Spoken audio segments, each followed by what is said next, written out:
Teman-teman pernah nggak sih ngerasa kepala kita itu kadang kayak penuh sama ide-ide yang macem-macem gitu kan, tapi ketika kita pengen eksekusi, itu kayak bingung gitu mau dikerjain dari yang mana dulu. Ada yang pernah ngalamin nggak?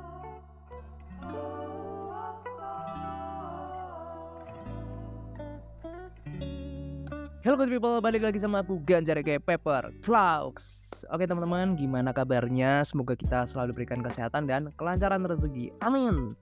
Oke teman-teman, ini menarik ini untuk pembahasan yang akan aku sampaikan kali ini. Mungkin dari beberapa video kebelakangan ini, memang kebanyakan itu aku membahas dari keresahan-keresahan orang-orang di sekitarku atau mungkin dari kalian yang follow kemudian tanya ke DM atau dari YouTube juga banyak gitu. Nah, seperti di konten kali ini teman-teman, ini sebenarnya keresahan dari pas aku lagi ngopi sama temanku gini. Nah, pas lagi ngopi kita ngobrol-ngobrol terus bahas-bahas tentang ya kehidupan, bahas tentang bisnis dan lain-lain. Ada satu poin dari dia yang aku inget sampai sekarang waktu aku mau bikin konten ini, yaitu umur-umur segini tuh kayak semakin susah gitu buat konsentrasi untuk growing bisnis kita.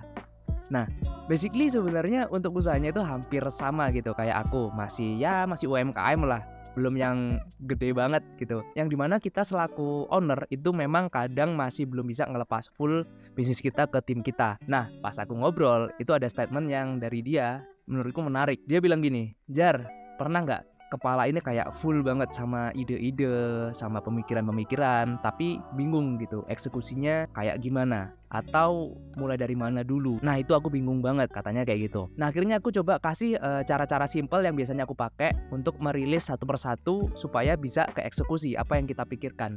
Dan poin-poin inilah yang akan aku share buat kalian. Tapi sebelum kita mulai, jangan lupa untuk support channel ini dengan klik tombol subscribe di bawah nih ya. Klik tombol subscribe-nya, bantu support channel ini supaya tahun ini bisa tembus di 100.000 subscriber.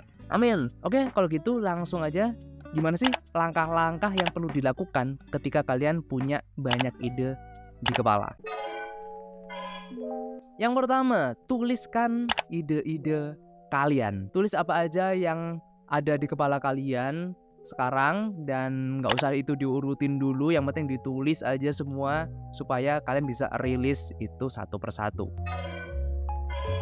Kemudian yang kedua, evaluasi dan prioritaskan. Nah, setelah kalian tulis ide-ide yang ada di kepala kalian, yang kalian tulis di kertas, itu kalian bisa evaluasi dan periksa ide-ide yang udah kalian tulis. Kalian bisa lihat atau kalian bisa tinjau untuk kegunaan, kemudian potensinya masing-masing dari yang kalian tulis tadi, ide-ide kalian. Terus kalian bisa prioritaskan ide-ide berdasarkan relevansi, sumber daya yang tersedia, dan mungkin impact yang pengen kalian harapkan.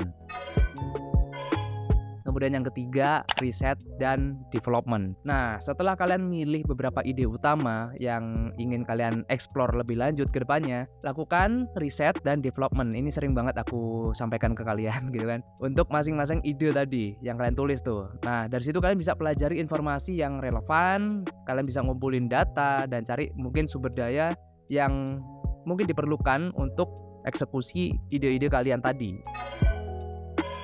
Kemudian yang keempat, susun planning. Nah, setelah tadi poin 3 kan ada riset, kalian bisa susun planning dengan terperinci gitu, yang detail. Kalian bisa identifikasi langkah-langkah konkret yang perlu kalian ambil, tentukan tujuan yang jelas, dan atur timeline kalian itu pengen berapa lama. Atau mungkin kalian bisa kasih deadline kalian itu mau berapa lama nih, yang realistis. Nah, ini sangat penting, karena kalau misalnya kalian nggak bisa setting untuk goalsnya yang jelas, otomatis untuk menjalankan apa yang udah kalian tulis tadi itu bakalan susah karena bakalan ngelantur kemana-mana. Kemudian yang kelima, buat action. Nah, nextnya kalian bisa buat action plan yang lebih terinci untuk setiap ide-ide kalian tadi. Tentuin juga langkah-langkah yang spesifik, kemudian urutannya juga harus jelas. Kemudian jelaskan juga mungkin task atau tugas-tugas yang perlu dilakukan dan siapa aja yang bertanggung jawab. Kalau misalnya teman-teman bikin suatu bisnis itu bareng teman-teman atau bareng tim gitu ya. Dan kapan nih harus bisa diselesaikan. Itu kalian harus bikin juga timelinenya kayak aku tadi bilang.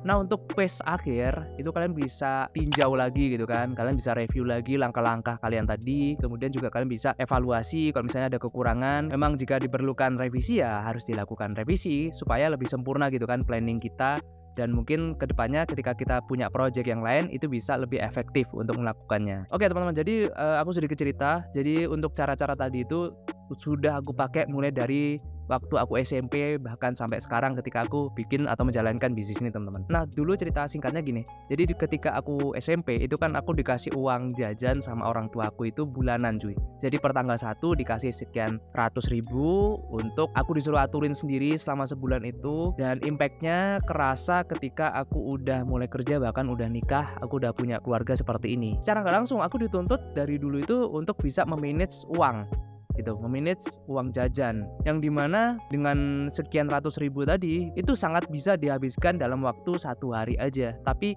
gimana caranya ketika uang itu udah dikasih, gimana caranya selama sebulan itu kita harus bisa memanage gitu, apa aja prioritas yang aku butuhkan, apa aja yang harus aku saving, apa aja nanti mungkin sisanya buat beli barang-barang yang aku suka waktu itu. Dan aku dulu juga kadang pengen beli apa ya, waktu itu pengen beli sesuatu lah yang harganya itu mungkin kalau misalnya nabung butuh 5 bulan. Nah dari situ aku bisa mikir kalau misalnya aku pengen dapat duit tambahan ya otomatis aku cari ceperan lah, ngapain gitu, misalnya bantuin jualan di kantin, atau dulu tuh aku sempat jadi joki RO gitu ya. Kalau misalnya teman-teman seusia aku pasti, seangkatanku gitu pasti tahu lah game-game RO. Dulu juga sempat jadi joki untuk main Point Blank.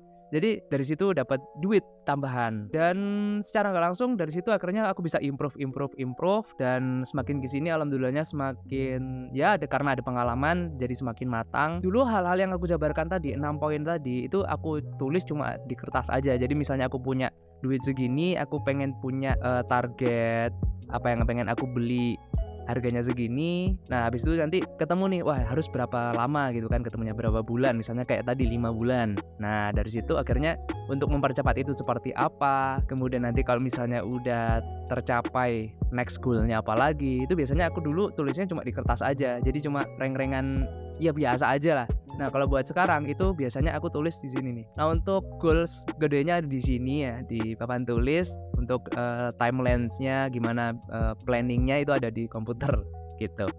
Nah ini menurutku sangat membantu banget buat aku yang basic-nya itu bukan kerja ikut orang. Maka dari itu aku perlu timeline kayak gini teman-teman, supaya lebih terarah dalam melakukan sesuatu ke depannya. Karena kalau misalnya aku ikut orang ya otomatis sudah ada timeline dari perusahaan gitu kan. Kita sebagai karyawan ya cuma ngikut aja kayak gitu ya teman-teman. So, semoga bermanfaat. Thank you guys for watching. Jangan lupa untuk like, share, comment, and subscribe. Stay safe, stay strong, never give up. Paper Cloud out. Bye bye teman-teman. Thank you guys for watching. See you next video. Bye bye.